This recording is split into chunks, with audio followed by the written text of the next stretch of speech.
Professor Anupama Palathingal തറവാട്ടിൽ കയറി ചെല്ലുമ്പോൾ അവിടെ ഒരു ശോകമൂകമായ അന്തരീക്ഷമായിരുന്നു.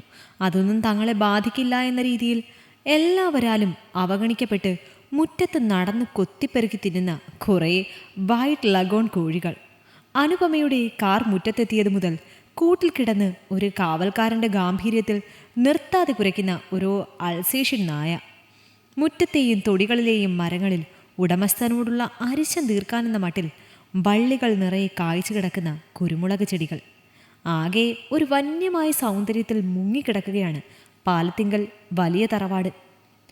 പുരവാസ്തുബലി കഴിഞ്ഞ് വർഷങ്ങൾ കഴിഞ്ഞിട്ടും അതേ തലയെടുപ്പോടെ ആ വലിയ സ്ഥലത്തിൻ്റെ കേന്ദ്രഭാഗത്ത് നിൽക്കുന്ന പാലത്തിങ്കൽ തറവാട് ഭാഗം ചെയ്ത് അനുജന്മാരും അനുജത്തിമാരും പുതിയ മാളികകൾ പണി തീർത്ത് താമസം മാറിയെങ്കിലും തറവാട്ടിലെ മൂത്തവനായ ടോണി പാലത്തിങ്കൽ എന്ന റിട്ടയേർഡ് പ്രൊഫസർ ടോണിക്ക് പ്രിയങ്കരമായത് പൂർവികരാൽ പണി കഴിപ്പിച്ച തലമുറകൾ കൈമാറ്റം ചെയ്തു വന്ന പാലത്തിങ്കൽ തറവാട്ടിലെ തണുത്ത നിലവും കൽഭിത്തികളുമായിരുന്നു. റിട്ടയേർഡ് പ്രൊഫസർ അനുപമ കയറി ചെല്ലുമ്പോൾ വിശാലമായ സ്വീകരണ മുറിയിൽ ശ്രീമതി സാറ ടോണിയും മക്കളായ ഗബ്രിയേലും ജോനാഥനും ഒന്നിച്ച് സോഫയിലിരിക്കുകയാണ്. സാറയുടെ മുഖം ദേഷ്യം കൊണ്ട് ചുവന്നിരിക്കുന്നു. അനുപമയെ ഒന്ന് തല ഉയർത്തി നോക്കിയ ശേഷം തല കൈകൊണ്ട് താങ്ങി അവർ അതൃപ്തി പ്രകടിപ്പിച്ചു. പിന്നീടവർ വെറുപ്പോടെ ഗബ്രിയേലിൻ്റെ നേരെ മുഖം തിരിച്ചു. ഗബ്രിയുടെ മുഖത്തെ അറപ്പും ജോനാഥൻ്റെ അവഗണനയും അനുപമയെ യുദ്ധമുഖത്ത് ശത്രു സൈന്യത്തിൻ്റെ പിടിയിലായ സൈനികൻ്റെ അവസ്ഥയിലാക്കി. ആരോടും മിണ്ടാതെ കടന്നുപോയ ആ നിമിഷങ്ങൾ യുഗങ്ങളായി അനുപമയ്ക്ക് അനുഭവപ്പെട്ടു. ഒടുവിൽ അനുപമ തന്നെ മൗനം ഭഞ്ജിച്ചു. ഞാൻ അനുപമ, ടോണിയുടെ കൂടെ കോളേജിലൊന്നിച്ച്. അറിയാം, ഇപ്പോൾ എന്താ വന്നത്? സാറ വല്ലാത്ത ശബ്ദത്തിൽ മുരണ്ടു. ഇരിക്കൂ. ഇളയ മകനായ ജോനാഥനായിരുന്നു അപ്പനേറ്റവും പ്രിയങ്കരനായിരുന്നവൻ, വീട്ടിലെ സമാധാനപ്രിയൻ. ഇപ്പോൾ അവൻ ജർമ്മനിയിൽ നേഴ്സാണ്. ബ്രിട്ടീഷുകാരിയായ ഭാര്യ കാത്തിയോടും 5 വയസ്സുകാരൻ തോമാച്ചനോടും ഒപ്പം ജർമ്മനിയിൽ കഴിയുന്നു. അപ്പനെ കണ്ടിട്ട് കാര്യമൊന്നുമില്ല ആൻറ്റി. ഓർമ്മയൊന്നുമില്ല. സത്യം പറഞ്ഞാൽ മമ്മിയെപ്പോലും തിരിച്ചറിയുന്നില്ല. പിന്നല്ലേ പഴയ സഹപ്രവർത്തകയെ. മൂത്തവൻ ഗബ്രിയേൽ തുറന്നടിച്ചു. ഓസ്ട്രേലിയയിൽ കമ്പ്യൂട്ടർ എഞ്ചിനീയറായ ഗബ്രിയാണ് സാറയുടെ വത്സലപുത്രൻ. അവനേക്കാൾ ഉയർന്ന പദവിയിൽ ജോലി ചെയ്യുന്ന അവൻ്റെ ഭാര്യ നീന അവനെ തീരെ വകവയ്ക്കാറേയില്ല. അതിൻ്റെ നിരാശയും സങ്കടവും അവൻ മറ്റുള്ളവരോടുള്ള പ്രതികരണത്തിൽ തീർക്കാറുണ്ട്. അനുപമയെപ്പോലെ മക്കളില്ലാത്തതിൻ്റെ നിരാശ നീനയ്ക്കുമുണ്ട്. അനുപമയ്ക്ക് നീനയെ ഇഷ്ടമാണ്. നീനയുടെ വിഷമം അവൾക്ക് നന്നായി മനസ്സിലാകും. ഭർത്താവിനോടൊത്ത് ജീവിച്ച 38 വർഷങ്ങളിലും അവളുടെ നെടുവീർപ്പുകൾ ഉയർന്നിരുന്നത് ആരും കേട്ടിരുന്നില്ല. ഒരമ്മയാകാൻ വളരെയധികം ആഗ്രഹിച്ചിരുന്നു. പക്ഷെ വിധി മറ്റൊന്നായിരുന്നു. ഇപ്പോൾ അദ്ദേഹവും പോയി. ഒറ്റയ്ക്കായി ജീവിതം. ആകെയുള്ള ആശ്വാസം സുഹൃത്തുക്കളും അവരോടൊപ്പമുള്ള യാത്രകളുമാണ്. സുഹൃത്തുക്കളിൽ നിന്നുമാണ് സാറയുടെ യാത്രയുടെ വിവരങ്ങൾ അനുപമ അറിഞ്ഞത്. പുണ്യ നഗരങ്ങളായ ഇസ്രായേലും ഇറ്റലിയും വത്തിക്കാനുമൊക്കെ ചുറ്റിക്കറങ്ങാൻ പോവുകയാണ് സാറ. അതിനുള്ള നടപടി തുടങ്ങിയിട്ട് മാസങ്ങളായി. അടുത്തയാഴ്ചയാണ് യാത്ര. ഇപ്പോൾ സാറയുടെ മുന്നിലുള്ള ഒരേയൊരു പ്രതിസന്ധി ഭർത്താവ് ടോണിയാണ്. ടോണിയോടുള്ള സാറയുടെ പ്രതികാരം കൂടിയാണ് ഒറ്റയ്ക്കുള്ള ഈ യാത്ര. ടോണി ചെറുപ്പകാലത്ത് യാത്രാപ്രിയനായിരുന്നു. അയാൾ സുഹൃത്തുക്കളോടൊപ്പം ഇടയ്ക്കിടെ യാത്രകൾ നടത്തിയിരുന്നു.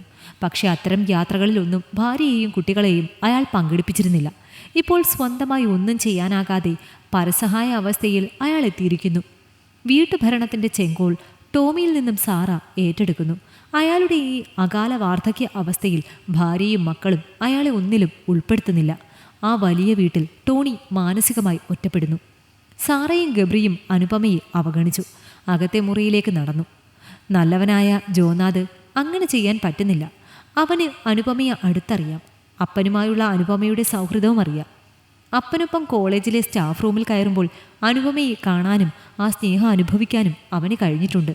കുഞ്ഞുങ്ങളില്ലാത്ത അനുപമയ്ക്ക് ജോനാഥൻ സ്വന്തം മകനെ പോലെ ആയിരുന്നു. ആൻറ്റിയുടെ ആഗമനോദ്ദേശം എന്താണ്? മമ്മിയുടെ സ്വഭാവം അറിയാലോ. ഗബ്രിയും മമ്മയെ പോലെയാണ്. മനസ്സിലുള്ളത് ഒളിപ്പിക്കാൻ അറിയില്ല. അനുപമ ചിരിച്ചു. അപ്പോൾ ജോനാഥൻ എന്നോട് എന്തോ ഒളിപ്പിക്കുന്നുണ്ടല്ലോ. അതല്ല അതിൻ്റെ അർത്ഥം. മമ്മി അടിയന്തരമായി ഞങ്ങളെ ഇപ്പോൾ ഇങ്ങോട്ട് വിളിച്ചു വരുത്തിയതാണ്. മമ്മിക്ക് ഡിസംബർ മാസത്തിൽ പുണ്യനഗരങ്ങൾ സന്ദർശിക്കണം.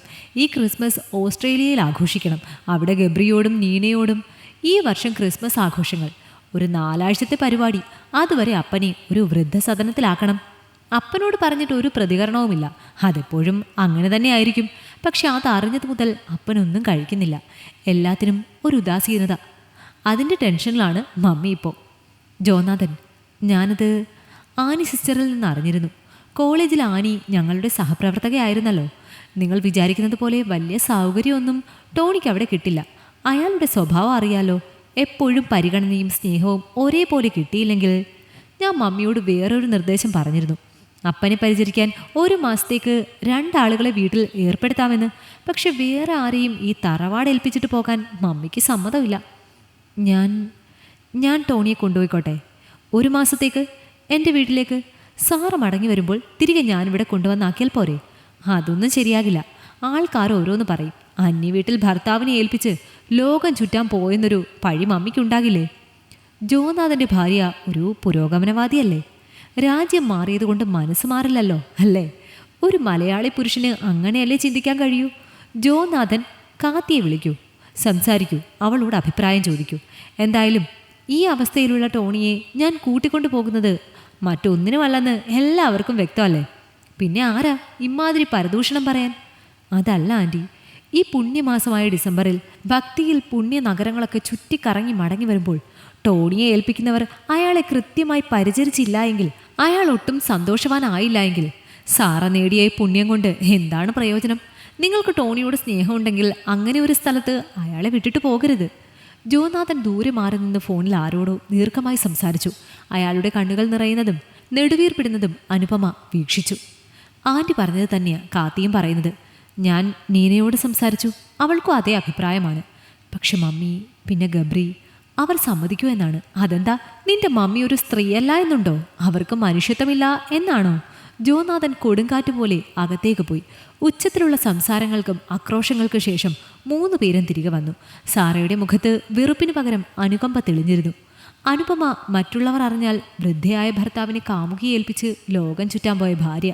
നിർത്തൂ, അനുപമ അലറി. സാറാ നിർത്തൂ, ഞാൻ ടോണിയുടെ കാമുകിയായിരുന്നു. എല്ലാം നിങ്ങൾക്കറിയാമല്ലോ. പിന്നെ ഇത് അനുപമയും സാറയും ടോണിയും തമ്മിലുള്ള വിഷയമാണ്. ഈ നിൽക്കുന്ന കുട്ടികൾക്ക് പോലും അതിലൊരു കാര്യമില്ല. ഈ ലോകത്ത് സാറയ്ക്ക് ടോണിയെ വിശ്വസിച്ച് ഏൽപ്പിച്ച് പോകാനാകുന്നത് അനുപമയുടെ കൈകളിൽ മാത്രമാണ്. സാറ, ഞാൻ അവനെ പൊന്നുപോലെ നോക്കാം. നീ മടങ്ങി വരുമ്പോൾ ഒരു പോറൽ പോലും ഏൽപ്പിക്കാതെ തിരിച്ചു തരാം. അനുപമ കരഞ്ഞുപോയി. സാറ, പഴയ ദേഷ്യമൊക്കെ മറക്കൂ. ഈ വിവരങ്ങൾ നമ്മൾ 4 പേര് മാത്രം അറിഞ്ഞാൽ മതി. നിങ്ങൾ ഞായറാഴ്ചയല്ലേ പോകുന്നത്? ശനിയാഴ്ച രാവിലെ ഞാനിങ്ങ് വരും. അത് വേണ്ട, ഞങ്ങൾ അപ്പനെ ശനിയാഴ്ച അവിടെ കൊണ്ടുവന്നാക്കാം. അതാ ആരും അറിയാതിരിക്കാൻ നല്ലത്.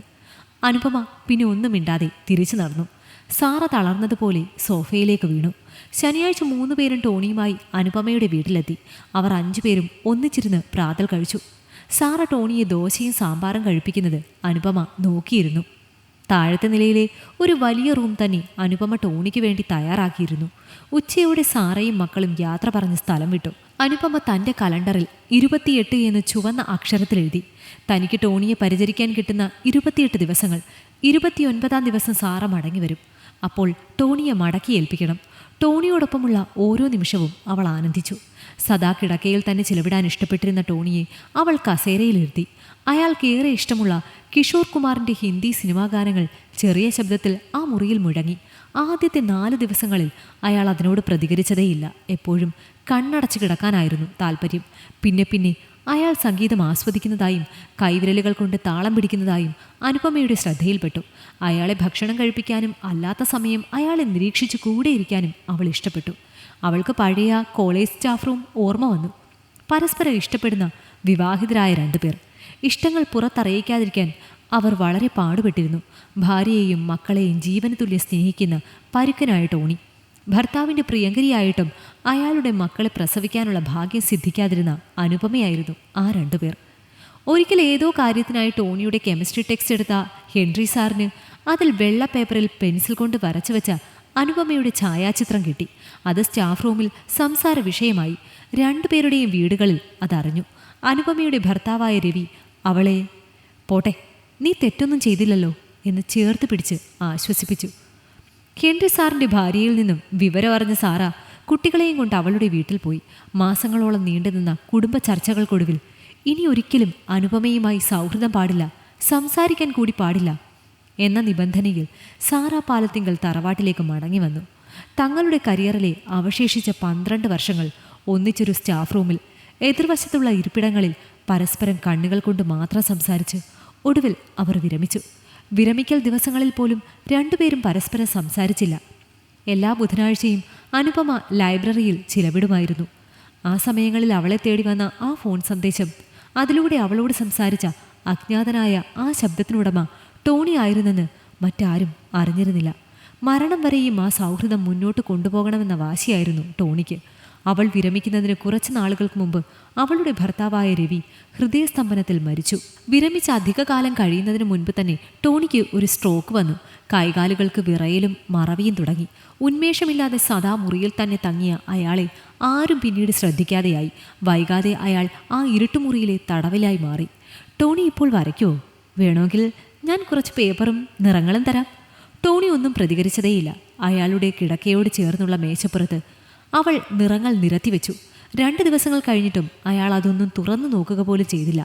7-ാം ദിവസം രാത്രിയിൽ 2 മണിക്ക് ടോണിയുടെ മുറിയിൽ വെളിച്ചം കണ്ടു. അനുപമ ഉണർന്നു. കിടക്കയിൽ കിടന്ന് ബൾബിടാനുള്ള സൗകര്യം അവിടെ ഒരുക്കിയിരുന്നു. പക്ഷേ അവളെ സന്തോഷിപ്പിച്ചത് അയാളിൽ നിന്നുയർന്ന മൂളിപ്പാട്ടാണ്.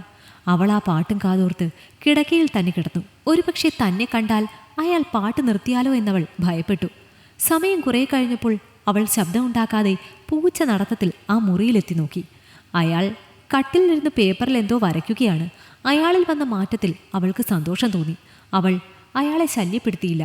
രാവിലെ ചെന്ന് നോക്കിയപ്പോൾ അയാൾ ശാന്തമായി ഉറങ്ങുകയാണ്. അയാൾ വരച്ച പേപ്പർ അവിടെ എങ്ങും കണ്ടതുമില്ല. ഡയപ്പർ സ്ഥാനം തെറ്റി കിടക്ക മുഴുവൻ മൂത്രത്തിൽ നിറഞ്ഞിരിക്കുന്നു. ഒരിക്കലൊരു കോളേജ് മുഴുവൻ ആരാധിച്ചിരുന്ന സുന്ദരനായ 6 അടി പൊക്കക്കാരൻ ടോണിയാണ് മൂത്രത്തിൽ മുങ്ങി തൻ്റെ മുന്നിൽ കിടക്കുന്നതെന്നോർത്തപ്പോൾ അവൾക്ക് സങ്കടം വന്നു. അവൾ അയാളുടെ നനഞ്ഞ വസ്ത്രങ്ങൾ മാറ്റുമ്പോൾ അയാൾ ലജ്ജ കൊണ്ട് കണ്ണുകൾ അടയ്ക്കുന്നത് അവൾ കണ്ടു. പഴയ പല ഓർമ്മകളും നാണവും അയാളിലേക്ക് മടങ്ങി വന്നതിൽ അവൾ സന്തോഷിച്ചു. അവൾ അയാളിലെ ഓരോ മാറ്റവും കണ്ട് ആനന്ദിച്ചു. വൈകുന്നേരങ്ങളിൽ അയാളെയും കൊണ്ട് മുറ്റത്തേക്ക് നടക്കാൻ പോയി തുടങ്ങി. അന്ന് രാത്രിയിൽ അയാൾ പേപ്പറിൽ വരച്ചത് മനോഹരമായ സൂര്യാസ്തമനത്തിൻ്റെ ചിത്രമായിരുന്നു. പിറ്റേന്ന് രാത്രി അനുപമയുടെ സൗഹൃദ കൂട്ടായ്മയിലെ മീനയുടെ വിളി വന്നു. ആരാണ് വീട്ടിലൊരു അതിഥി? മീന ചോദിച്ചു. പട്ടാളത്തിൽ നിന്ന് റിട്ടയർഡ് ചെയ്തു വന്ന ചേട്ടൻ എന്നൊരു വാചകത്തിലൊതുക്കി മറുപടി. പിന്നീടുള്ള വൈകുന്നേരങ്ങളിൽ ബീച്ചും പാർക്കും തിരഞ്ഞെടുത്തു. പുറത്തിറങ്ങാതെ കാറിൽ തന്നെ ഇരുന്നു കാഴ്ചകൾ ടോണിക്ക് കാട്ടിക്കൊടുത്തു. തട്ടുകടയിൽ നിന്നും ചായ കുടിച്ചു, ഐസ്ക്രീം കഴിച്ചു, കപ്പലണ്ടി കുറിച്ചു. ഓരോ ദിവസത്തെയും സന്തോഷങ്ങൾ ടോണി പേപ്പറിൽ പകർത്തി. ഒരു ദിവസം സാറയുടെ കുറ്റപ്പെടുത്തുന്ന ഒരു ഫോൺ വിളി വന്നു. അനുപമ ടോണിയെ പാർക്കിൽ കൊണ്ടുപോയിരുന്നോ? ജോനാഥൻ്റെ കൂട്ടുകാരുടെ അമ്മയുടെ വിളി വന്നു. ടോണിയെപ്പോലെ ഒരാളെ. സാറ സ്വയം നടക്കാൻ പോലും ശ്രമിക്കാത്ത ടോണിയെ ഞാൻ എങ്ങനെ ഒറ്റയ്ക്ക് പുറത്ത് കൊണ്ടുപോകാനാണ്? ഞാൻ അനുവിനെ കുറ്റപ്പെടുത്തിയതല്ല. ഫോൺ കട്ട് ചെയ്തപ്പോൾ ആകാംക്ഷയോടെ അനുവിനെ നോക്കിയിരിക്കുന്ന ടോണിയെ കണ്ടു. ഞാനൊരു കള്ളം പറഞ്ഞു, മടങ്ങി വരുമ്പോൾ അറിഞ്ഞാൽ മതി. ടോണി ഇപ്പോൾ ആഹാരമൊക്കെ തനിയെ കഴിക്കുന്നത് കണ്ട് സാറ അത്ഭുതപ്പെടും. അനുപമേ, ഞാൻ മടങ്ങിപ്പോകാൻ ആഗ്രഹിക്കുന്നില്ല. ആ വീട് എനിക്കിഷ്ടമല്ല. തന്നെ ബുദ്ധിമുട്ടിക്കാനൊന്നും ഞാനില്ല. എനിക്കെന്ത് ബുദ്ധിമുട്ടാണ്? നീ എനിക്കൊരു കൂട്ടാണ്. എല്ലാ ബന്ധങ്ങൾക്കും ഒരു പേര് കൊടുക്കാമല്ലോ. എന്താ ഞാനും നീയും തമ്മിലുള്ള ബന്ധത്തിൻ്റെ പേര്? അങ്ങനെ ഒരു പേര് നിർബന്ധമാണ്. അല്ലെങ്കിൽ സമൂഹത്തിൻ്റെ ലൈസൻസ് കിട്ടില്ല. പക്ഷേ എനിക്ക് മനസ്സിലാകും. ടോണിയുടെ ഓരോ ദിവസവും കൂടുതൽ കൂടുതൽ സന്തോഷപ്രദമായി. അനുവിൻ്റെ ദിവസങ്ങൾ കൂടുതൽ ദുഃഖസാന്ദ്രമായി മാറിക്കൊണ്ടിരുന്നു. കലണ്ടറിൽ കൊഴിയുന്ന ഓരോ ദിവസങ്ങളും അവളുടെ കണ്ണുകളെ ഈറനണിയിച്ചു. അവർ ഒന്നിച്ച് ക്രിസ്മസ് ആഘോഷിച്ചു. ആ രാത്രിയിൽ ടോണി അവൾക്ക് വേണ്ടി പാട്ടുകൾ പാടി. ടോണി കൂടുതൽ ചെറുപ്പമായതുപോലെ തോന്നി. 29-ാം ദിവസം അവർ ഒന്നിച്ചിരുന്ന് പ്രാതൽ കഴിച്ചു. 10 മണിക്കാണ് സാറയുടെ ഫ്ലൈറ്റ് വരുന്നത്. അവൾ നേരെ ടോണിയെ കൂട്ടാനാണ് വരുന്നതെന്ന് ജോനാഥൻ വിളിച്ചു പറഞ്ഞിരുന്നു. സാറയുടെ കാറിൻ്റെ മുൻസീറ്റിൽ പരസഹായമില്ലാതെ ടോണി കയറിയിരുന്നു. പോകാൻ നേരം അയാൾ സാറയുടെ മുന്നിൽ വെച്ച് നീട്ടിയ പേപ്പർ അനുപമ കൈകളിൽ ചുരുട്ടിപ്പിടിച്ചു. സാറയുടെ നിർബന്ധം മൂലം അവളത് തുറന്നു നോക്കി. അനുപമയുടെ ചിത്രം. ഒറ്റയ്ക്കിരിക്കുന്ന അനുപമ. ടോണി ആ രാത്രിയിൽ വരച്ചൊളിപ്പിച്ച് വെച്ചത്. ചിരിച്ചുകൊണ്ട് നന്നായിട്ടുണ്ടെന്ന് സാറ ടോണിയെ അറിയിച്ചു. സാറ, ഞാനും ടോണിയും തമ്മിൽ ഒരിക്കലും പ്രണയിച്ചിട്ടില്ല. പ്രണയമെന്നാൽ സ്നേഹമാണനു. എനിക്കറിയാനു. ഇയാൾ ആരെയും സ്നേഹിച്ചിട്ടില്ല. ഇയാൾക്ക് ആ സമയത്ത് ആരെയും സ്നേഹിക്കാൻ കഴിയില്ലായിരുന്നു. ഇയാൾക്ക് ഇയാളോട് മാത്രമായിരുന്നു സ്നേഹം. സാറ ടോണിയെ നോക്കി ഇങ്ങനെ ചോദിച്ചു. ഇതുപോലെ ഒന്ന് ടോണി എന്നെയും വരയ്ക്കുമോ? ടോണി നിർവികാരനായി സാറയെ നോക്കി. പറ്റില്ല അല്ലേ? അല്ലേലും സ്നേഹം പിടിച്ചു വാങ്ങുവാനുള്ളതല്ലല്ലോ. അനുപമ, ഞാനും ഒന്ന് തീരുമാനിച്ചു. ഗബ്രിയുടെ അടുത്തേക്ക് മടങ്ങിപ്പോകാൻ. നീന ഗർഭിണിയാണ്. അവൾക്കൊരമ്മയുടെ സ്നേഹം ആവശ്യമുണ്ട്. ടോണിയെ ഞാൻ അനുപമയെ തിരികെ ഏൽപ്പിക്കുന്നു. ടോണിക്ക് ഇപ്പോൾ ഒരമ്മയുടെ സ്നേഹവും പരിചരണവും ആവശ്യമുണ്ട്. എനിക്കത് നൽകാൻ കഴിയില്ല. ഞാൻ നോക്കിയിട്ട് ഈ ലോകത്ത് നിനക്ക് മാത്രമേ അതിന് പറ്റൂ. ടോണി അവളെ അതിശയത്തോടെ നോക്കി. ടോണി താമസിക്കാതെ നിങ്ങൾ അവിടേക്ക് മടങ്ങി വരും. അതിനു മുൻപ് നമുക്ക് സ്വത്ത് സംബന്ധമായും വിവാഹ സംബന്ധമായും കുറേ ലീഗൽ ഫോർമാലിറ്റീസ് തീർക്കാനുണ്ട്. അനുപമയെ കെട്ടിപ്പിടിച്ച് ചുംബിക്കുമ്പോൾ സാറയുടെ കണ്ണ് നിറഞ്ഞിരുന്നു. ടോണി നിന്റെ സോൾമേറ്റ് ആണെന്ന് കാത്തിയുടെ അഭിപ്രായം. നിന്റെ ആത്മാവിനെ എന്നേക്കുമായി നിനക്ക് തന്നിട്ട് ഞാൻ പോകും. കാറിലിരുന്ന് കൈവീശി അകലുന്ന സാറയെയും ടോണിയെയും നോക്കി അനുപമ കരഞ്ഞുപോയി. ഈ കഥ നിങ്ങൾക്കിഷ്ടമായെങ്കിൽ ലൈക്ക് ചെയ്യൂ. നിങ്ങളുടെ അഭിപ്രായങ്ങൾ കമന്റായി രേഖപ്പെടുത്തൂ. കൂടുതൽ കഥകൾ കേൾക്കാൻ ഈ ചാനൽ സബ്സ്ക്രൈബ് ചെയ്യൂ.